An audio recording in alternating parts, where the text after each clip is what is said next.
이 성령님을 잘 알아야 합니다. 이 성령을 모르면 눈에 보이지 않는 이 성령을 쉽게 무시할 수 있습니다. 성령을 무시하면 성령의 능력을 경험할 수가 없게 됩니다.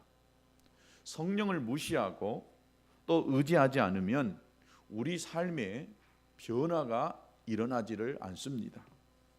성령은 하나님의 형상과 모습을 회복시켜 주시는 일을 합니다. 성령은 거룩한 삶을 살게 하십니다. 성령은 우리의 인격적인 삶을 위한 원칙과 이 방향을 제시해 주는 것입니다. 성령은 우리에게 꿈과 비전을 주시고 그 꿈과 비전을 성취해 가도록 필요한 모든 자원과 또 능력을 공급하여 주시는 분이십니다. 사탄은 우리에게 있는 이 육신의 정욕을, 즉 욕심을 통해서 우리의 마음과 생각 또 인격을 지배해가지고 죄악으로 우리를 타락시키고 멸망시키려고 합니다.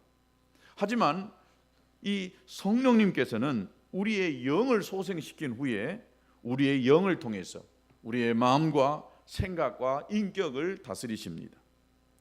성경에서 우리 육신의 욕심을 따라가려고 하는 이 육신의 사람을 겉사람이다, 또 옛사람이다 라고 이렇게 합니다. 하나님의 성령께 순종하여 영적인 삶을 살아가려고 하는 이 영적인 사람을 속사람이다 또는 새 사람이다 라고 이렇게 합니다. 성령님께서는 우리의 이 속사람을 강건하게 하십니다. 또 우리의 속사람을 치유하시고 회복시키는 일을 하시는 것입니다. 그래서 에베소서 3장 16절에 그 영광의 풍성을 따라 그의 성령으로 말미암아 너희 속사람을 능력으로 강건하게 하옵소서라고 하는 이런 말씀이 있습니다. 하나님은 이 당신의 자녀를 죄 많은 이 세상에서 죄악으로 인하여서 힘겹게 또 허약하게 살아가도록 버려두지 아니하십니다. 이 땅에서의 이 삶이 힘겹고 또 날이 더해가면 갈수록 이 죄악으로 타락하여서 우리의 마음을 상하게 할지라도 하나님은 우리의 이 속사람을 강건하게 하시는 것입니다. 또 무너지고 상처받고 지쳐있는 우리의 이 심령을 회복시키셔서 하나님의 영광을 위해서 살도록 만들어 가시는 분이십니다. 성령님께서는 우리의 이 영적인 성장을 도와주시는 분이십니다. 예수님은 나는 이제 구원의 사역을 다 마치고 하늘로 올라간다. 그러나 여전히 너희와 함께 하시는 다른 보호자가 오실 것이다. 그런데 그분은 나와 똑같은 이 본질의 위로자이고 동반자로 오실 것이다 라고 이렇게 제자들에게 권면합니다. 그동안 이 제자들이 어디를 가든지 예수님께서 함께 하시고 또 동행하셨듯이 앞으로도 여전히 너희들과 함께 동행하시면서 함께 하시는 이 성령님을 이 제자들에게 소개하고 있습니다. 그분이 그 이름이 바로 보혜사입니다. 여러분, 이만희가 보혜사가 아닙니다. 이만희는 하나님과 예수님을 믿는 이 신앙인이라고 한다면 이 성경의 약속대로 등장한 신천지 보혜사 이만희 총회장, 이 사람을 만나야 참 진리를 배울 수 있고 말씀을 바로 알고 하나님과 예수님의 이 뜻을 행할 수 있기에 참 신앙생활을 할 수 있다라고 이렇게 이야기합니다. 보혜사는 보이지 않는 하나님의 영으로 이 땅에 오십니다. 이만희는 보이잖아요. 사람의 모습으로 보입니다. 그가 어떻게 보혜사가 될 수가 있겠느냐 이 말이죠. 이 보혜사라고 하는 이 말은 돕는 자입니다. 또 다른 말로 하면은 조력자, 또 상담자라고 이렇게 이야기합니다. 그래서 헬라어로 이 페라클레토스라고 이야기하는데 영어로는 헬퍼, 또 이 컴포터, 또 카운셀러, 즉 돕는 자, 또 조력자, 또 상담자, 이런 이 역할을 하는 분이 바로 성령님이십니다. 그래서 이런 말이 있습니다. 이 보혜사 성령님은 우리를 괴롭히는 마귀를 패러 오신 분이다. 그래서 이 페라클레토스, 마귀를 패러 오신 분, 좀 일리가 있는 말이지요. 성령님은 우리의 영원한 이 파트너로 이렇게 오시는 것입니다. 우리는 살아가면서 나의 이 파트너를 잘 만나야 됩니다. 이 파트너를 잘못 만나면 고생합니다. 힘든 삶을 삽니다. 찬양대에도 이렇게 이 파트너를 잘 만나면 그 찬양이 아주 살아납니고, 또 나의 조금 부족해도 이 카바가 됩니다. 그런데 이 파트너의, 이 찬양대의 파트너를 잘못 만나면 그냥 그 사람의 목소리에 그냥 음에 따라서 따라감으로 인하여서 아주 형편없는 모습으로 되고 맙니다.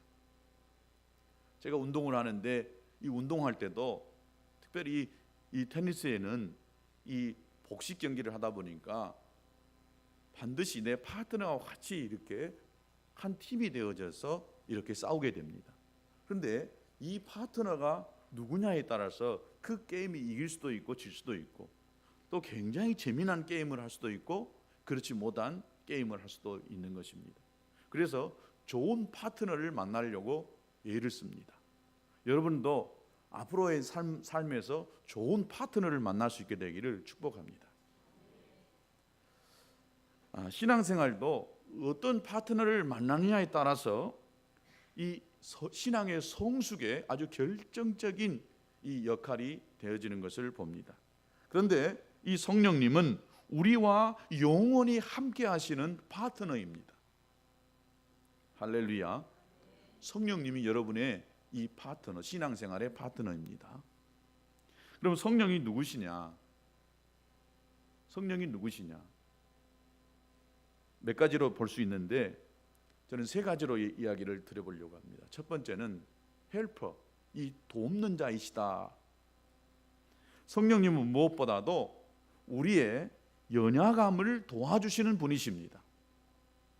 어린아이가 태어나면 스스로 혼자 먹을 수 없고 또 자기 앞가림을 할 수가 없고 그런 말을 할 수 없을 때에 엄마가 옆에서 그 아이를 잘 도와주고 이 걸음마를 내딛고 또 학교에 가고 또 자기 인생에 이 파트너를 만날 때까지 옆에서 끊임없이 도와주는 사람이 엄마입니다. 바로 이 성령님은 우리 신앙생활의 업무와 같은 이런 역할을 하시는 분이십니다. 우리는 지난주에 오순절과 성령 강림에 대해서 우리가 함께 나누었습니다. 이 오순절의 의미는 굉장히 의미가 있는 날인데, 이 구약 성경에 있었던 이 오순절에 바로 예수님께서 부활하시고 나서 50일째 되는 날, 예수님이 저들에게 약속하신 이 성령이 임하였습니다. 성령이 임하니까 그들 속에 놀라운 변화들이 일어나기 시작했다라고 말씀을 드렸습니다. 그 성령님은 급하고 강한 바람 같은 소리와 함께 임하셨다라고 이야기했습니다. 또 이 성령님이 각 사람에게 임하니까 불의 혀가 각 사람 머리 위에서 이 혀가 낼름낼름 하듯이 막 불이 저들 속에 보이기 시작했습니다. 그러고 나니까 저들이 12개의 이 언어를 가지고 있었는데 서로 그 언어가 소통이 되어지는 이런 현상들이 일어나기 시작했습니다. 그리고 마음이 서로 하나 되기 시작했습니다. 이때부터 이 교회가 시작되어졌습니다. 오순절 성령이 강림하고 난 다음부터 교회가 시작됐고 이 교회는 아주 폭발적으로 성장하기 시작했습니다. 베드로와 요한이 이제 담대함이 생겨서 안진뱅이를 데리고 손을 잡고 일으켜 세울 때에 그가 나사렛 예수의 이름으로 일어나 걸으라고 할 때에 일어나 걷는 이 놀라운 일들이 일어나기 시작했습니다. 성령의 감동하심 속에서 설교하니까 그 설교를 듣고 3,000명이 믿고 주께로 돌아오고 5,000명이 주께로 돌아오는 이런 역사들이 있기 시작했습니다. 오늘 저의 설교도 성령님이 함께 해주셔야 우리의 마음에 감동과 또 변화가 일어나는 역사가 있게 될 줄로 믿습니다. 그래서 얼마나 성령님을 사모하는지 모릅니다. 성령이 하지 아니하고서는 제가 아무리 별말을 가지고 여러분들을 움직이고 여러분들의 신앙의 성숙을 가져오게 만들고 여러분의 삶에 이 변화를 가져오게 하려고 해도 저에게는 그런 능력이 없습니다. 성령이 여러분의 마음속에 역사해 주시고 결단하게 하고 또 삶을 바꾸게 만들어야만이 여러분이 변화되는 역사가 있는 줄로 믿습니다. 저는 또 이야기합니다. 여러분, 저는 여러분에게 은혜를 끼치고 싶지 않습니다. 은혜 받으면 참 좋겠지요. 은혜가 풍성하면 좋겠지요. 그러나 이 은혜 가지고는 우리가 신앙생활 할 수 있는 것이 아니더라고요. 은혜 받았다고 하는 말 저는 다 안 믿습니다. 은혜 받았으면 삶이 바뀌어야 됩니다. 생각이 바뀌고 태도가 바뀌어야 됩니다. 교회에서 은혜만 충만히 받지 교회 나가면 그때부터 은혜 생활은 전혀 끝나버리고 새로운 예전의 자기 삶이 또 시작됩니다. 이것이 어찌 은혜라고 할 수가 있겠습니까? 은혜는 내 삶을 바꾸는 능력이 있는 것이, 바꾸는 것이 은혜인 것입니다. 내 삶의 근본을 뒤흔드는 것이, 이것이 은혜인 것입니다. 여러분, 은혜 받을 수 있게 되기를 축복합니다. 예배를 통해서 은혜 받기를 사모하시기 바랍니다. 내 마음이 흥분되고 감격되어지는 이 정도가 아니라 이 말씀을 가지고 실제로 가정에서, 직장에서, 사업의 현장 속에서, 부부 생활에서, 또 여러분이 만나는 이 관계 속에서 큰 변화를 가져오는, 성령에 의해서 이끌린 바 되어져서 말하고 행동하고 그렇게 움직여가는 이런 삶을 살게 될 수 있게 되기를 진심으로 축복합니다. 그래서 이 신앙생활은요, 교회 안에서 하는 것이 아니라 여러분의 가정에서 하는 것이고 여러분의 직장에서 하는 것이고 학교 생활에서 하는 것입니다. 교회에서는 다 선한 사람입니다. 교회에서 누가 술 먹고 담배 피고 이런 사람 봤어요? 욕하는 사람 보셨어요? 교회에서는 다 천사같이 이렇게 웃고 이렇게 화목합니다. 그렇지 않은 교회도 있지만, 그러나 실제로 우리의 삶 속에서 일어나는 갖가지 많은 일들을 내 안에 와 계시는 이 성령님이 도와주셔서 말하게 하고 또 그렇게 행동하게 하는 이런 일들이 되어져야만 우리가 진정한 변화가 되어질 수가 있게 되는 것입니다. 이게 은혜 받은 사람의 이 모습인 것입니다. 여러분, 은혜 받을 수 있게 되기를 축복합니다. 그래서 은혜 받기가요, 쉬운 것 같지만 굉장히 어렵습니다. 은혜는 거저 받는 것 같지만은 대가가 지불돼야 되는 것입니다. 희생이 따르는 것입니다. 결단이 있어야만이 은혜로 되는 줄로 믿습니다. 그런데 이것이요, 내 결심으로 된다고 하면 얼마나 좋겠어요. 안 됩니다. 그래서 이 성령님이, 하나님이 성령을 보내주셔서 이 성령이 우리에게 능력으로 오셔서 이 도와주시겠다라고 이렇게 하셨던 것입니다. 수없이 약속했는데 그 약속을 실행하시는 분이 성령님이십니다. 예수님은 실제로 우리 눈에 보여주시는 하나님이셨다라고 한다면 이 성령님은 보이지 않는 영으로 오시는, 그리고 그분은 나와 함께 내 속에서 역사하시는 하나님이십니다. 그러니까 예수님께서 그렇게 이야기했던 것입니다. 내가 가야 너희에게 또 다른 보혜사가 오고 그분은 나는 이따가 떠나지만은 그분은 너희와 함께 영원히 함께 하겠다라고 이렇게 약속해 주셨던 것입니다. 그러니까 예수님이 계신 것도 좋지만은 이제 예수님은 사역을 다 마치시고 부활하고 승천하셔서 하늘로 올라가시지만은 이제 성령님은, 이 땅에 오신 이 성령님은 영원히 떠나지 아니하고 우리와 함께 하시면서 우리 속에서 할 말을 주시고 또 우리 속에 능력을 주시어서 그 일을 감당하게 하시고 주님을 증거하도록 하게 하시는다라고 주님이 말씀하셨습니다. 그러니까 성령이 우리에게 오시는 것은 대단한 은혜이고 축복인 것입니다. 오늘 우리는 이 성령의 도우심, 이 성령의 능력을 힘입어서 어떤 이 절망의 자리, 또 이 낙심할 수 있는 이런 자리에서도 일어나서 다시 회복하여서 또 멋지게 이 세상을 능력 있게 살아갈 수 있어야 된다라고 믿습니다. 성령 그분은 내 곁에 나와 동행하시다가 또 나에게 힘을 잃어버렸을 때에, 또 넘어졌을 때에, 쓰러졌을 때에 다시 일으켜 세워주시는 것입니다. 나를 붙잡아 주시는 분이 바로 성령님이십니다. 이 성령님은 불가능을 가능케 하도록 도와주시는 것입니다. 그래서 성령님은 우리로 하여금 자기 능력 이상의 삶을 살게 만드는 것입니다. 여러분, 어떤 이 한계 상황에 이 벽에 부딪혀더라도 절망하지 마세요. 내가 예수님 믿고 거듭난 사람이라고 한다면, 내 안에 성령님이 와 계시는 사람이라고 한다면 그 한계를 뛰어넘을 수 있는 능력이 주님께 있기 때문에 주님이 그 일을 하도록 도와주실 줄로 믿습니다. 그래서 오늘 또 나의 삶의 현장에서 능력으로 나를 도와주시는 이 보혜사 성령님을 믿고 의지하며 살아갈 수 있게 되기를 축복합니다. 두 번째, 이 성령님은 교사입니다. 티처입니다. 이 성령님은 예수님과 똑같은 활동을 하시는 분이십니다. 그래서 예수님께서 다른 보혜사다라고 이렇게 표현을 했습니다. 이만희가 아닙니다. 다른 보혜사입니다. 예수님의 이 주된 사역 중에 하나는 가르치는 일이었습니다. 예수님은 구원의 길이 어떤 것인가, 어떻게 해야 구원에 이를 수 있는가, 하나님의 나라는 어떤 것인가, 이러한 것들을 가르쳐 주었습니다. 천국의 비밀을 깨닫게 해주셨습니다. 그래서 성령님께서도 우리에게 진리를 가르쳐 주시는 분이십니다. 즉, 이 복음의 비밀을 깨닫게 해주시는 것입니다. 원래 이 깨닫는다라고 하는 이 말은 근본을 터득한다라고 하는 뜻입니다. 즉, 성령님은 우리 내면 세계의 근본을 깨우쳐 주시는 일을 하십니다. 내가 죄인인 것을 깨우쳐 주시고 하나님의 뜻을 또 헤아려 깨닫게 하시는 분이 바로 성령님이십니다. 그러니까 내가 예수님을 구주로 믿고 또 예수님과 함께 이렇게 삶을 살 수 있게 되는 것은 성령의 도움 없이는 불가능합니다. 별이 별 말을 하고 다 설명해도 머리로서는 알겠다는 거예요. 그런데 여기까지 안 온다는 거예요. 이건 성령님이 하셔야 됩니다.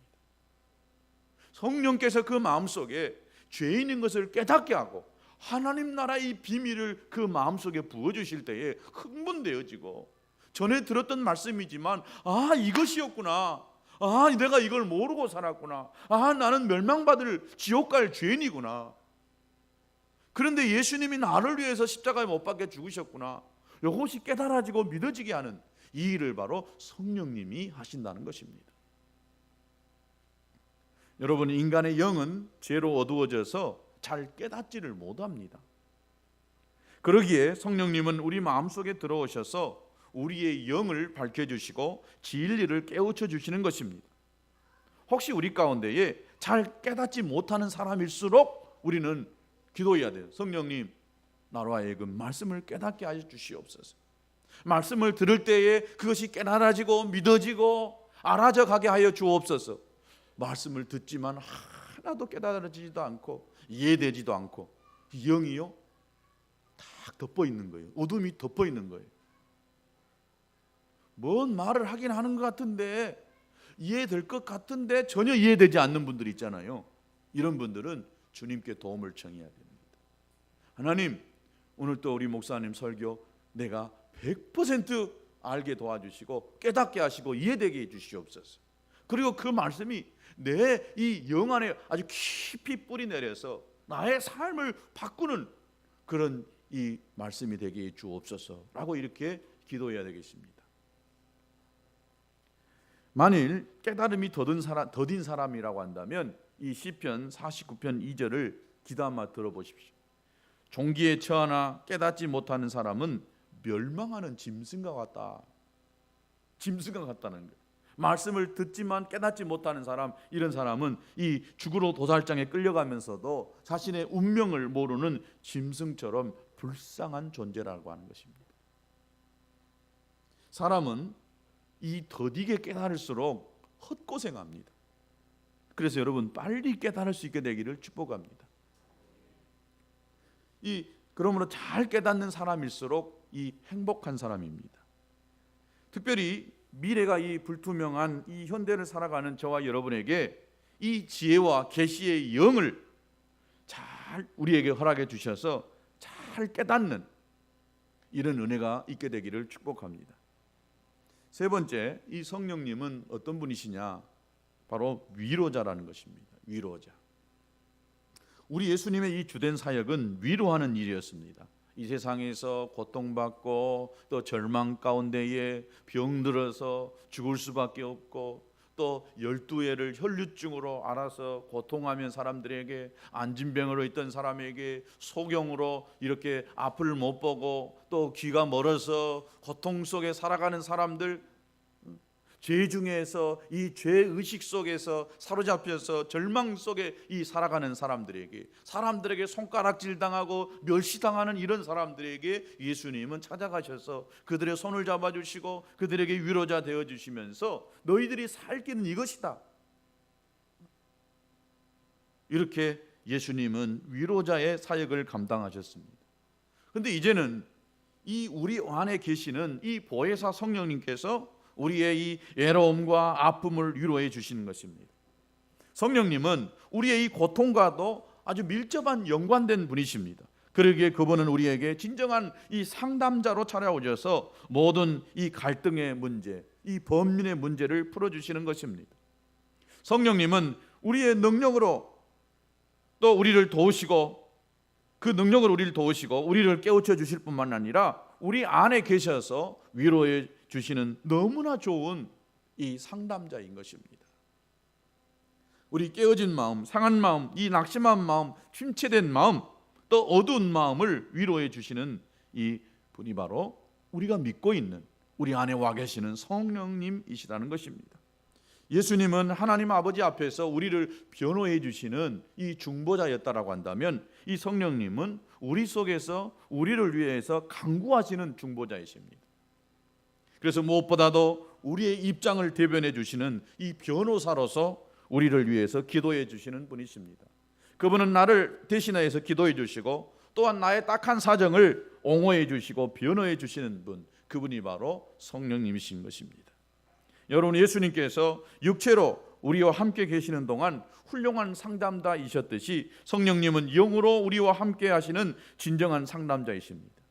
그래서 예수님께서는 성령님을 자신의 일을 대신하러 온 또 다른 보혜사, 이렇게 소개하고 있는 것입니다.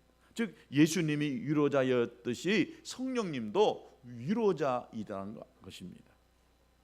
이제 우리는 그 어느 때보다도 내 속사람을 위로하시는 성령님의 은혜를 힘입어 살 수 있게 될 줄로 믿습니다. 성령은 무엇보다도 우리가 이 어려움과 역경에 처할 때에 힘을 주시고 굳건하게 설 수 있도록 세워주시는 것입니다. 그분은 내가 염려에 빠질 때에, 그분은 나에게 고독이 이렇게 밀려올 때에, 그분은 나에게 지치고 약해 있을 때에, 시리에 빠져 있을 때에 내 가까이에서 내게 위로가 되어주시고 손잡아주시고 일으켜 세워주시는 진정한 위로자, 상담자, 조력자이신 것입니다. 여러분, 그분을 경험할 수 있게 되기를 축복합니다. 제가 이 설교를 준비하면서 저의 이 한없는 이 고민이 뭐였냐, 제가 아무리 이 시간 여기서 성령님을 소개하고 말한들 여러분에게 실제로 경험되지 않는다라고 한다면 지식에 불과하고 오늘 나가면서 다 잊어버립니다. 근데 실제로 이 성령님을 경험하고, 이 성령님을 경험한다는 것은 하나님을 경험한다는 것입니다. 또 이 성령과 함께 한다는 것은 하나님과 동행한다는 것입니다. 이 경험되어지지 않는 이 하나님, 성령님은 우리에게 어떤 이 능력도 나타나지 않습니다. 그래서 경험해야 됩니다. 경험하려면 어떻게 해야 되느냐? 이제 다음 주에 이야기하겠지만은 우리의 마음에 성령으로 이 사모함을, 이 정말 이 사랑하는 님을 보고 싶어가지고 안절부절하듯이 이 성령님에 대한 이 기대와 사모함을 가지게 되어지면은 성령님이 실제로 내 속에서 오셔서 진짜 위로자 되어 주실까? 진짜 나 힘이 없는데 나에게 힘이 될까? 상상할 수 없는, 우리가 미처 생각하지 못했던, 미처 우리가 일을 할 수 없다라고 하는 이 모든 것들을 하게 하시는 분이 성령이신 줄로 믿습니다. 여러분, 이 성령님이 계시는 곳이 어디냐? 그 첫 번째는 하나님의 사람 주변에서 일을 하십니다. 일상생활에서 이 깨닫지 못하는 동안에도 우리는 성령의 이 보호와 인도를 받고 있다는 것입니다. 그래서 하나님의 자녀들의 이 길을 열어주시고 또 뒤편에서 적을 막아주시는, 우리가 그 일을 감당할 수 있게 만드는, 그래서 우리가 우리 본연의 일을 잘 할 수 있도록 도와주시는 분이 성령님이십니다. 그래서 저는 성령께서 우리의 기도하게 하시는, 우리로 하여금 기도하게 하시는 이 방언 기도를 많이 하고 또 여러분들도 많이 할 수 있게 되기를 바랍니다.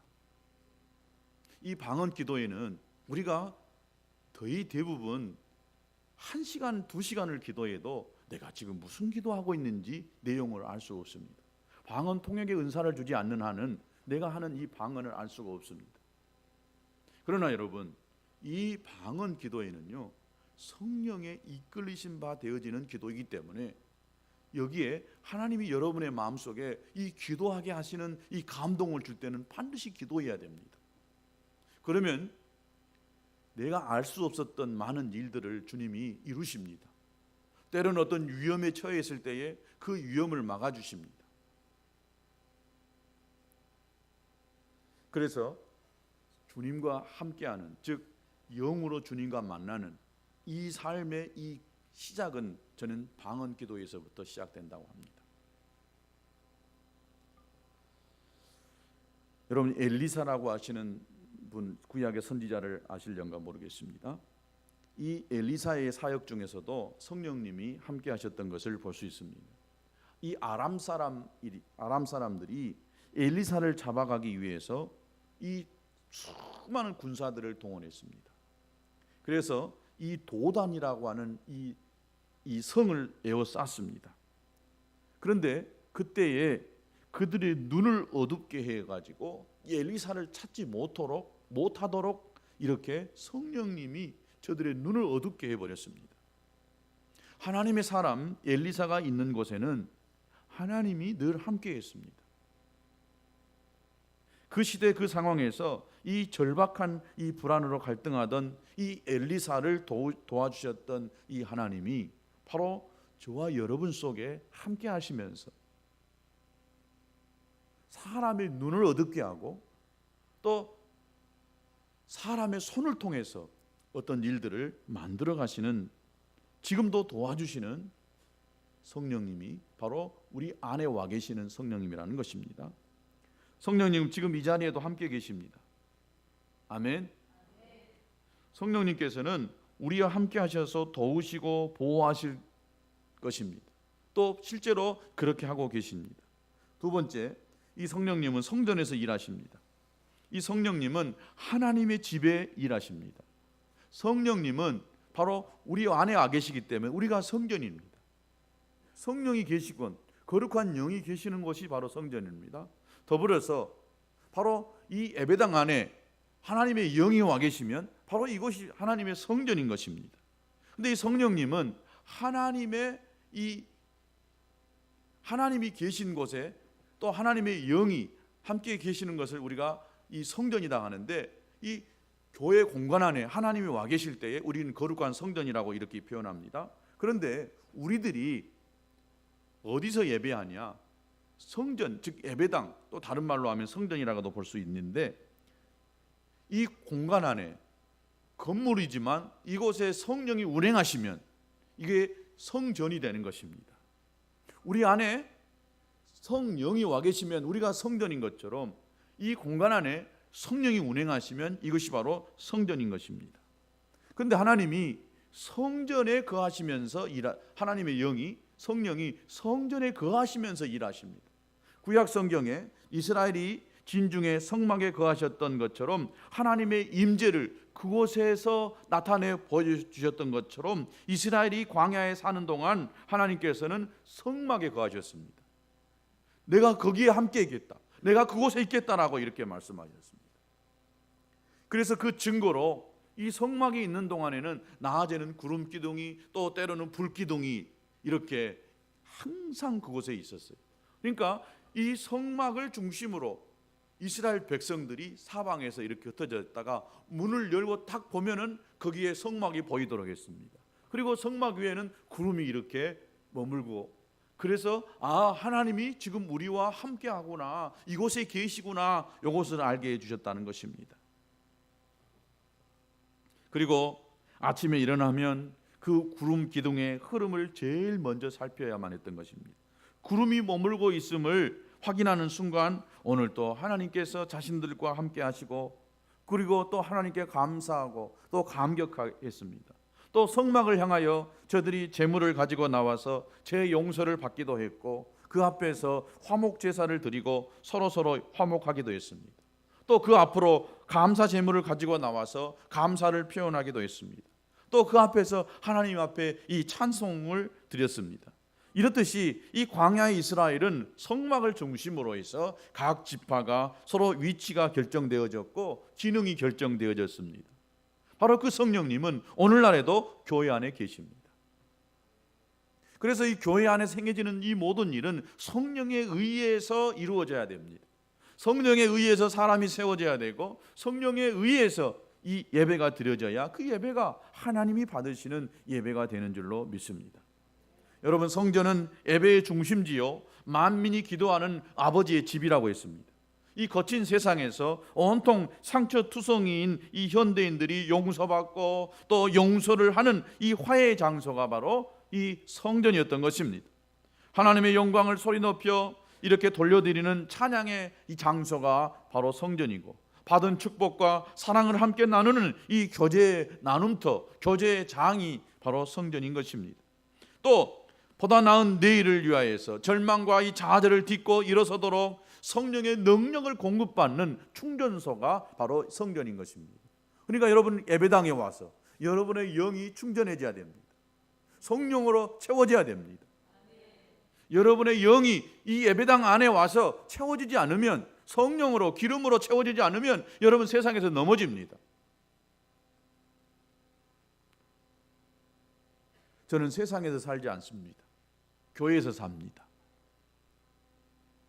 그런데요, 제 자신을 봐도 내가 영으로 충만해지지 않으면은, 내가 세상에 있지 않지만 내가 이 예배당 사택에서 내 이 주위에서 공간에 살지만은요, 내 마음이 세상으로 가득 채워지는 것을 봅니다. 한날 한시도요 내가 내 영 안에 성령으로 충만하려고 하지 아니하고 성령의 다스림에 살지 않으면은 어느덧 내 마음 안에 세상이 딱 장악에 들어와요. 그리고 비관하고 신세한탄하고 사람들에 대한 부정적인 생각, 이것이 바로 성령의 지배를 받지 못하니까 그렇습니다. 하물며 여러분은 어떻게 했어요? 저는 예배당 안에 살고 이 교회 안에서 내가 다른 세상 일 하지 아니하고 기도하고 말씀 보는 일에 전무하는 이 목사도 그러는데, 여러분은 어떻게 하겠습니까? 오직 하겠어요? 근데 여러분 대단하시는 것 같아요. 그렇게 기도하지 않고도 신앙생활 잘하는 거 보면 참 대단하셔요. 하나님의 말씀을 가까이 하지 않고도 그렇게 매주마다 교회에 찾아오신 거 보면 참 여러분 신앙 좋으신 것 같아요. 저는 그럴 자신 없어요. 매일매일 내가 하나님과 이렇게 대면하지 않고 여러분과 같이 살다가 주일날 이 예배당 시간 돼서 찾아온다는 것은 저는 불가능할 것 같아요. 여러분 참 훌륭합니다. 대단합니다. 진심이에요.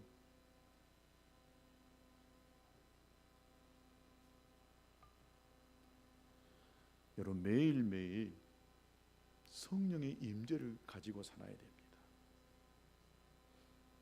그러니까 세상에서 깨지고 넘어지고요, 찢기고 상하고 죄짓고 더러운 것으로 음란으로 세상으로 살 수밖에 없는 것입니다. 그런데도 주님이 우리를 받아주시고 손잡아주시고 위로해 주시는 것, 이게 은혜인 줄로 믿습니다. 하나님이 저보다 여러분들에게 은혜를 더 많이 주시는 것 같아요. 좋겠습니다. 저는 하루도 내 마음에 조금 더 기도를 소홀하면 어느 날 내 마음에 이 세상이 들어오는지요. 안 들어올 것 같죠? 제가 충만하게 주님 앞에 이렇게 기도하지 아니하고요, 조그만 틈을 딱 좁으면은요, 내 마음에 어느덧 세상이 딱 들어와 있어요. 표현되지 않고 나타나지 않지만 매일매일 나를 처복종시켜야 되고, 하나님의 말씀으로 또 성령으로 내 안이 이렇게 같이 채워져야 되지. 그렇지 않으면은요, 세상이, 육이 내 안에 확 들어오기 시작해요. 그래서 사모님 미워요. 못생긴 것 같아요. 성령 충만하면 사모님이 그렇게 이뻐 보여요. 너무 감사하게 보여요. 여러분, 세상으로 채우지 마시고 하나님의 영으로 채우며 살 수 있게 되기를 축복합니다. 하박국 2장 20절에 여호와는 그 성전에 계시니, 어디에 계신다고요? 그 성전에 계시니 온 천하는 그 앞에서 잠잠할지어다. 여러분 안에 성령이 충만하지 않으면 성령이 충만한 이 전을 여러분 사모하고 나오세요. 일주일에 한 번 나오는 거 참 대단하십니다. 그러나 여러분 할 수만 있다면 매일같이 하나님의 성전을 찾으세요.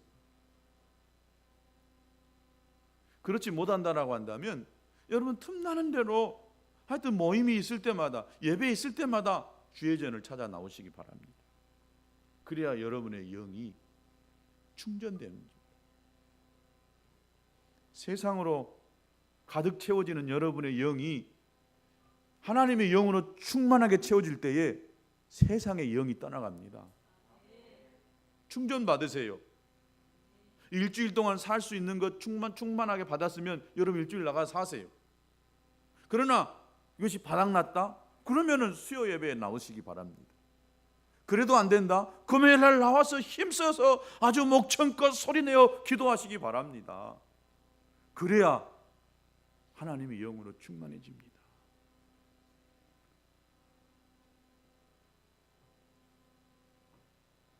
하나님의 신은, 하나님의 영은 하나님의 일을 충성되게 헌신하는 사람에게 강림하십니다. 오순절 성령의 이 강림이 각 개인 속에서 이렇게 부어지기 시작하니까 저들의 이 가치관이 변화되기 시작했습니다. 저들에게 꿈과 비전이 생기기 시작합니다. 저들에게 용기가 생기기 시작합니다. 담대하기 시작합니다. 그리고 그때부터 이 복음 전파는 증인의 삶을 살기 시작합니다. 어디서 그런 용기가 났는지, 불과 40일 전만 해도 저들은요 예수님을 부인했던 사람인데 성령 받고 나니까 불과 2달여 만에 저들은 바뀌기 시작했습니다. 이 복음이 유대를 넘어서 사마리아, 또 이제 복음의 땅끝까지 전파되어지는 이런 놀라운 역사들이 일어나기 시작했습니다. 그래서 예수님이 실망하지 않고 성령 받을 것을 저들에게 권했고 그때를 기다렸던 것입니다. 비록 예수님을 부인하고 예수님을 모른다 한 저들이었지만은 성령 받고 난 저들의 이 모습을 예수님이 알았기 때문에 참아 기다렸던 것입니다. 성령이 임하니까 이 놀라운 역사들이 일어났던 것처럼, 기사와 표적이 나타났던 것처럼 오늘 우리의 삶 속에서도 성령이 활발하게 역사하기 시작하면은요, 여러분 무너진 이 관계들이 회복되기 시작합니다. 막혔던 담들이요 성령에 의해서 펑펑 뚫리기 시작합니다. 여러분 이런 걸 경험해 보고 싶지 않으세요? 하나님은 말씀으로 세상을 창조하신 분이라고 한다면 그 하나님이 영으로 우리 안에 와 계셨습니다. 그렇다고 한다면 우리 안에 영으로 와 계신 이 하나님은 무에서 유를 창조하시는 분이십니다. 있는 것을 없게 하시고 없는 것을 있게 하시는 분이십니다. 여러분의 질병이 있습니까? 주님이 몰아내시면 얼마든지 몰아질 수가 있는 것입니다. 주님은 무에서 유를 창조하시는 분이십니다. 성령께서 바르게 믿어보려고 예수는 이런 사람들 옆에서 도와주세요. 한번 해봐야지. 내가 복음을 전해봐야지. 주의 사랑으로 내가 다가가야지. 내가 용서해야지. 내가 긍휼히 여겨야지. 이런 마음을 먹을 때에 성령님이 도와주시는 거예요. 나는 못해, 나는 안 돼. 이러면 주님이 역사하지 않습니다. 하려고 할 때에 주님이 성령으로 내 안에 오셔서 도와주시는 줄로 믿습니다. 구약 시대에는 이 특정인들에게만 성령이 임했습니다. 몇몇 사람들에게만 임했습니다. 그런데 오순절 성령의 강림 사건으로 인하여서 이 모든 사람들에게, 모든 사람은 아니죠, 예수를 믿는 이 사람들에게 이 성령님이 오셨습니다. 그리고 이 성령님은 그때부터 복음 증거의 삶을 살게 하십니다. 왜냐하면 이 성령이 하시는 일은 뭐냐면요, 예수님을 이렇게 드러내시는 역할을 합니다. 성령의 능력 받아가지고 내가 다른 사람을 다 쓰러뜨리고 온 세상을 지배하는 이런 사람이 되려고 하는 이런 목적으로 성령님을 사용한다라고 한다면 성령님이 역사하지 않습니다. 성령님이 하는 일은 예수님을 증거하려고 할 때에 하나님의 영광을 드러내는 그 일을 성령님이 하시는 것입니다. 사도행전은 성령행전이라고 합니다. 사도행전의 이 사건을 보면은 성령님께서 보이지 않는 이 하나님의 영이 각 사람의 마음을 움직이고 상황을 바꾸고 또 질병을 치유하면서 놀라운 하나님의 일을 한 이야기들이 바로 사도행전에 나옵니다. 고넬료 가정에 이 베드로가 부름을 받고 가서 복음을 전할 때에 설교하는 도중에 성령께서 크게 역사하십니다. 그 가운데에는 이 고넬료 식구들이 있었고 또 종들까지 있었는데 그때 모두가 다 성령 충만함을 받습니다.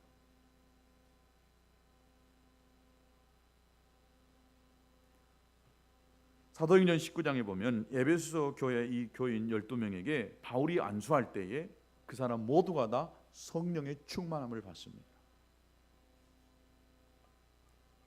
성령 충만하니까 저들에게 일어나는 몇 가지 일들이 있습니다.